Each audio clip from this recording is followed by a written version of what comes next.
Mən bunu deyirəmsə, sən də deməlisən. En azından bunu sən dərk eyləməlisən. Razı olsan da belədir, olmasan da belədir. Ziyan olmuş sevgilərdən uzaq olmuşuq biz.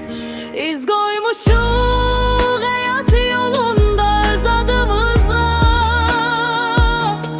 Yəqin ki sən məni düz başa düşürsən indi.